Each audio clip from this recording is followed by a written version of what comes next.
Hi, this is Mike from Mike's Unboxing Reviews and How To, and on today's video, I'm going to take a look at the new Nvidia app, which is currently in beta. Well, at least it will be if you're watching this video when it's coming out for the first time. Potentially, you may have found it's actually a full release now, but anyway, regardless of that, there is a new app from Nvidia called the Nvidia app, and this is basically the same as the Geforce Center, pretty much. It's written on slightly new code, has a slightly new layout, and also has the promise of a one-click overclocking function, of which I'm very intrigued to find out if it actually makes any difference whatsoever. So I've actually gone ahead on my system, which you can see running behind me, which is running the RTX 4070 Super, the MSI version, and we're going to do some tests. I've got 3 benchmarks, very simple stuff, just going to run them, and then we're going to try the one-click tuning feature, run the tests again and see if there's any difference and if it's actually worth your time and effort. Also, we'll take a quick look at the new app just so you can see what it's all about. Potentially might be something you're interested in for various other features. So with all that said, let's head over to the computer and take a closer look. Okay, so this is the new Nvidia app, as you can see here. So we're currently on the home page, and the home page is essentially some advertising for Nvidia app itself and other things. But also there's parts here you can actually discover which you may want to install. So there's the Geforce Now software, you can install that should you wish to. You can also install the Nvidia broadcast software, the Omniverse, Nvidia Canvas, iCat and Frame View. So if you're trying to find an easy way of accessing any of these apps, this is a pretty easy way of doing it. Next we can go down to the drivers section. So this will check to see if your drivers are up to date, and I've actually updated this today, but the latest version is 555.99. Also, it tells you what's fixed in the latest drivers, so that may be of interest to certain people.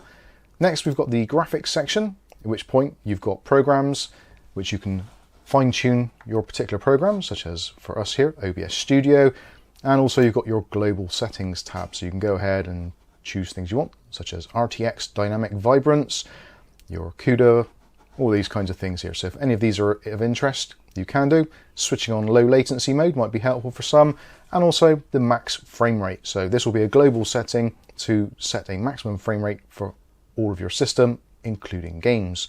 Again, that can be useful for fault finding or just reducing temperatures. So that is the graphics setting. We've also got the system setting, so it gives you an overview of what is in your rig. We've also got the performance tab, which is where we do our overclocking, automatic tuning. We'll take a look at that shortly. You've also got the option to redeem certain coupons, should you have the codes for those. Then you've got your settings, so you can turn on the Nvidia overlay. Also, you can use Alt plus Z to open that overlay. And basically other things here. You can choose whether or not it automatically downloads drivers and will then ask you when you want to install them. I've got that turned on. You can also scan for various games and applications, and you can also tell it where to scan, which locations to look at for those games. Also, you've got a notification section, so you can be notified if there's an update available and if there's any available Nvidia rewards. And also you've got the about section, so yeah, you can take a look at that should you be interested. But what we're actually interested in is the system section and in performance. So this gives you your system statistics. That's easy for me to say. So you've got your GPU clocks, power, GPU temps, voltages, VRAM clock, utilization, etc, etc. And you've got your performance limits down there, so you can manually choose these should you wish to. And also you've got a fan speed target. So if you don't want your fan running at 100%, you can set it to a specific target, as you can with the temperature target and also the power maximum. So I'm not going to touch any of these at all. Literally, we're going to rely on the automatic tuning feature. Currently, as you can see, our GPU tuning is set to 0 megahertz and VRAM is also 0 megahertz. So this is basically the stock settings. So all we need to do is to click on this one here. There is a disclaimer saying, warning, your GPU may cause your PC to become unstable or show visual artifacts. Your PC may become unstable. So if you're happy with that, click on agree and continue. And then it's going to ask for application control. And there you go. Now it's scanning the system. Ideally, don't have anything running. And if you've got any documents which are open, obviously save them and close it down. This, from what I can tell, will take somewhere in the region of about 20 minutes. So currently at the moment it is 20 past 2 here. So we'll come back when it's finished and then we'll do some benchmarks and see how things go. This is probably a good time actually, if you're watching this, quickly put in the comments what you think the improvement will be, either as a percentage or however you feel fit. Anyway, we'll be back when this is finished. So the automatic tuning has finished, and it's not giving us a great deal, let's be honest. So our GPU tuning is only giving us an extra 86 megahertz, which is yeah, a very small bump. And for VRAM tuning, we've got an extra 200 megahertz. So that isn't entirely terrible. So what I'm going to do now is run our benchmark suite again and see what the results are. And then we'll tally them up and see if this is actually worth waiting 20 minutes for. And actually, it did take a little bit longer than that. It took closer to 25 minutes, just for reference.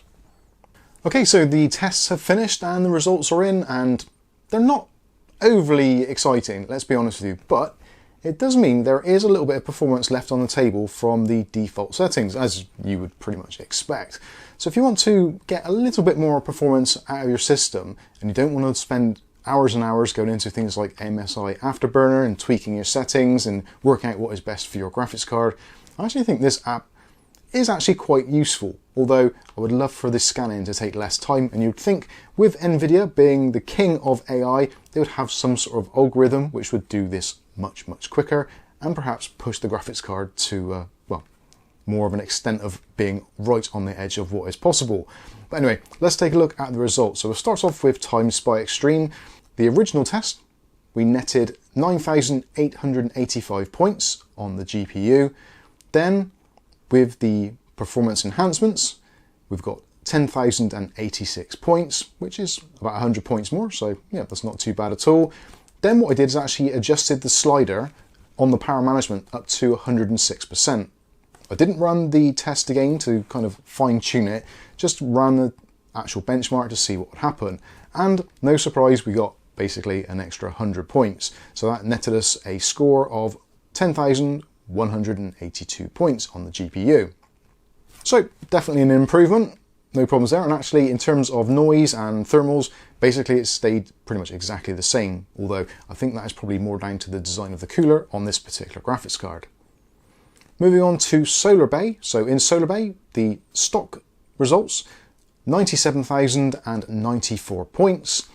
Then with the performance added, our little bit of a performance bump there, that actually gives us another 2,000 points, so 99,320 points.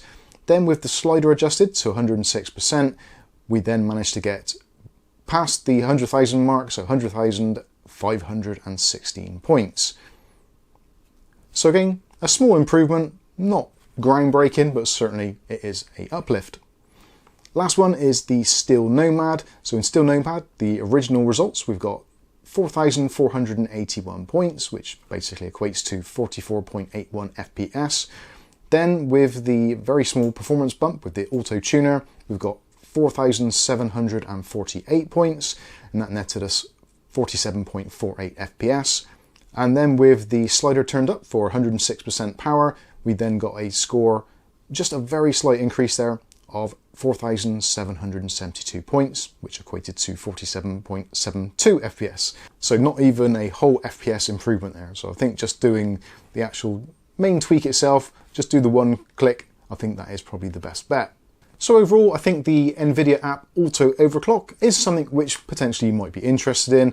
But I think for those of you that have the inclination, the knowledge, and also the time to mess around with settings, I think MSI Afterburner is going to be a much better result, and you'll be able to push things considerably further.